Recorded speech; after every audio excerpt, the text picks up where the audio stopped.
Quando o Instagram lançou os stories, eu falei pra ela, olha, o Zuckerberg lançou uma ferramenta feita pra fazer o que você fazia no Snap, que não era pra isso. Então vamos migrar, eu acho que vai dar certo.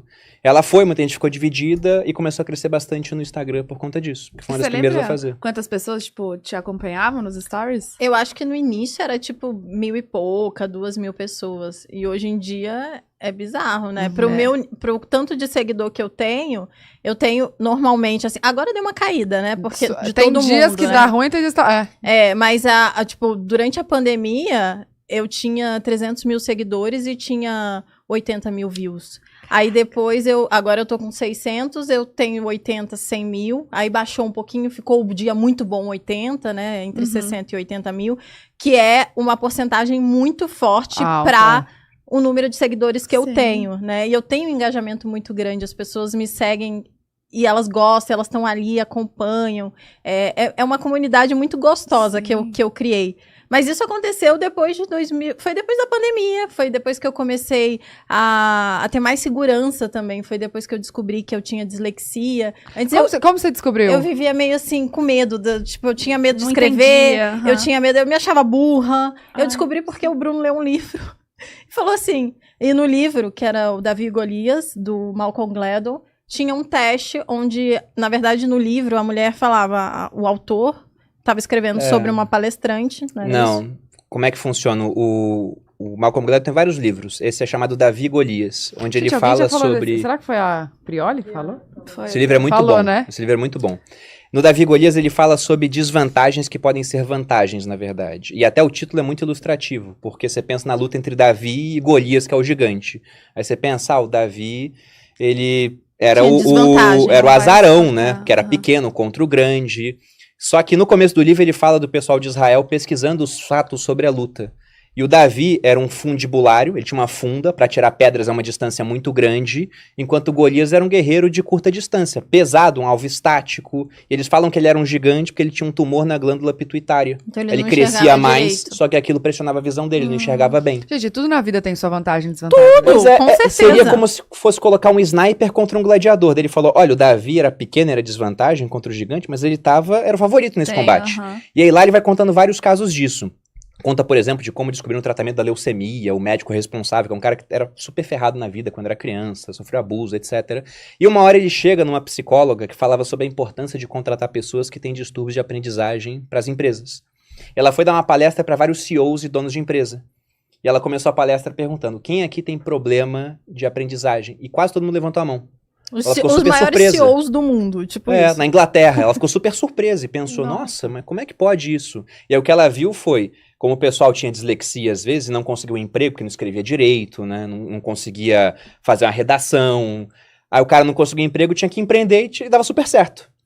E aí lá tinha um testezinho sobre isso. Aí quando eu li o teste, eu vi que, sabe, os sintomas eram a Malu.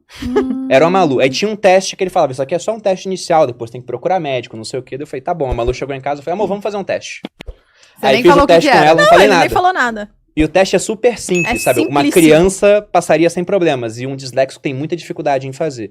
Eu fiz as perguntas pra ela, ela gabaritou o teste ao contrário, né? Ela errou tudo, eu falei, você deve ser disléxico, corremos atrás. Aí eu fui no médico, daí... Que médico que você vai num psiquiatra ou psicólogo ou psicopedagogo. E é o que eles falam de diagnóstico complexo, né? Um diagnóstico multifacetado. Você vai em vários médicos e aí eles vão te dizer que sim, você é ou não. Tá. Então, às vezes até oftalmo, você tem que ir pra ver se você não tá enxergando direito e tal, várias coisas, pra ver se descartar tudo é meio que isso, pra depois chegar nesse diagnóstico. E aí eu fui em alguns médicos, fui num psiquiatra, fui no psicopedagogo, e aí eu fui diagnosticada. Mas depois Mas só pra falar o que a gente já sabia porque a gente já sabia, porque era muito óbvio depois. E é isso que o Bruno falou. É como se o meu cérebro, ele pegasse alguns caminhos diferentes pra chegar a conclusões iguais a que uma pessoa normal chegaria. Cara, eu sou assim. Então... Ó, eu realmente sou assim. Algumas características. Sabe quando na sala de aula... Peraí, deixa eu só falar. Mas eu gosto de dizer que geralmente o pessoal fala assim, sou eu. Daí eu falo, às vezes você só é burro mesmo.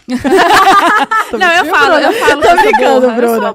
Não, Bruna, você tá aqui. Não tem condições. Fala o seu negócio de burrice. Esqueceu. Não, Eu não sou burra. Lógico que você não é. Eu só sou mais inteligente pra outras coisas. Não, mas é isso, a nossa inteligência, por exemplo, a minha inteligência emocional é muito melhor, você se comunica muito bem.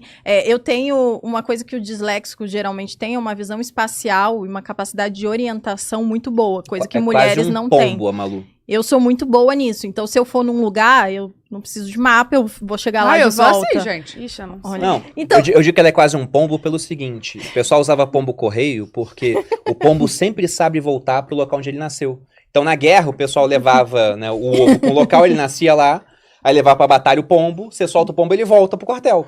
Então a Malu, você pergunta onde é que tá o mar? Ela faz assim, tá vendo lá? tá pra lá. Ele é muito sinistra. Se vocês quiserem olhar no mar. Isso. Tá pra lá, então? É, pra lá, sim. Mas, ó, o que ele falava na dislexia, ele tinha várias mais ou informações menos lá, assim. mas uma delas, que eu até achei curiosa, é, sabe quando em sala de aula pedem pra criança ler um texto em voz alta? Ah, pronto. O disléxico, quando ele lê pros outros, ele não entende nada. Eu não entendo Ele não nada. absorve nada. Eu também não. Aí tinha várias questões de trocar letra, cara da Bruna de tá muito boa. coisas. Aí eu fui fazer o teste com a Malu, Vai no- era vai teste de no- cor, era muito simples. Depois eu até te mando a página do livro pra você dar uma olhada. Mas ela gabaritou tudo, e nessa hora que eu falei aquilo com a Malu da dislexia, meio que tirou um peso das costas dela. Que ela Sim. falou, nossa, então, eu não sou burra. Uhum. Simplesmente é isso. A minha inteligência vai ser muito melhor alocada em outras áreas. Mas veja, olha só a minha realidade. Eu cresci, o meu irmão, que é militar, era amigo do Bruno, é amigo do Bruno até hoje. O meu irmão é uma das pessoas mais inteligentes que eu conheço. Então ele é inteligentíssimo. E eu cresci sendo comparada com ele.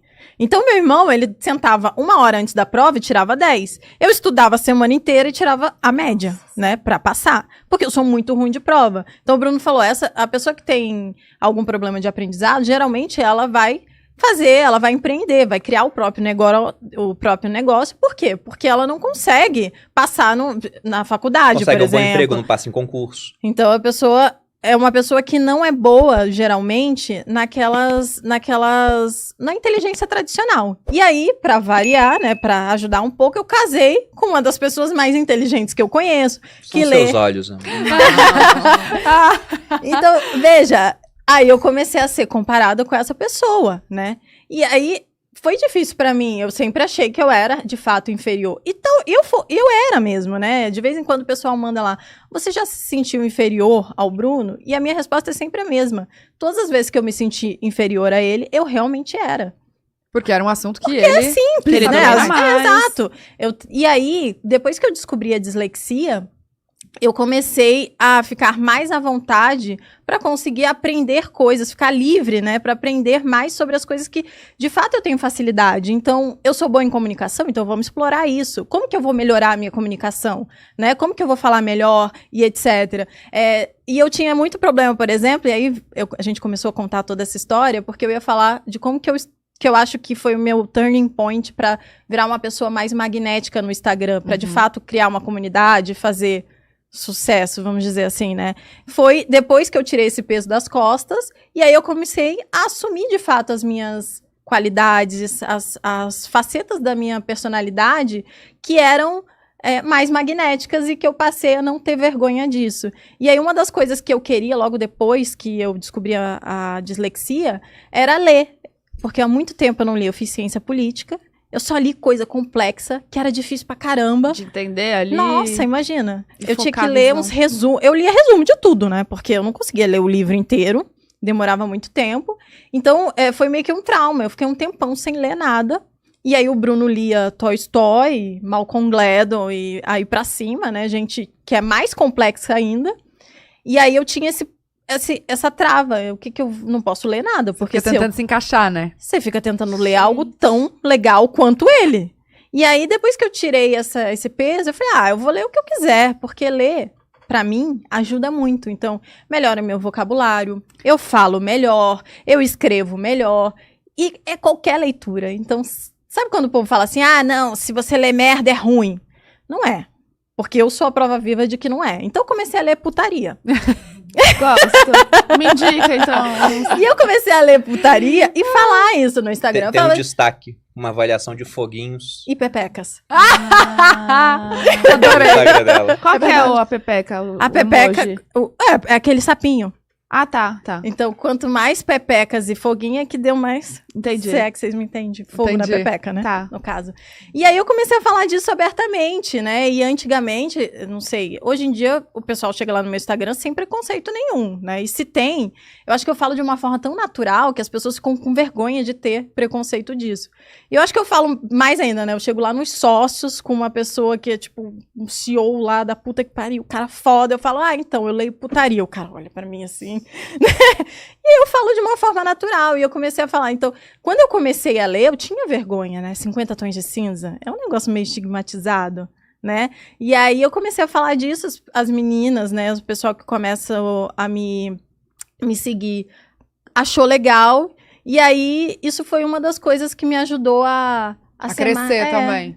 Ser uma pessoa, eu acho que mais natural, sabe? Uhum. Sem tentar me encaixar. Ser você. Exato. Total.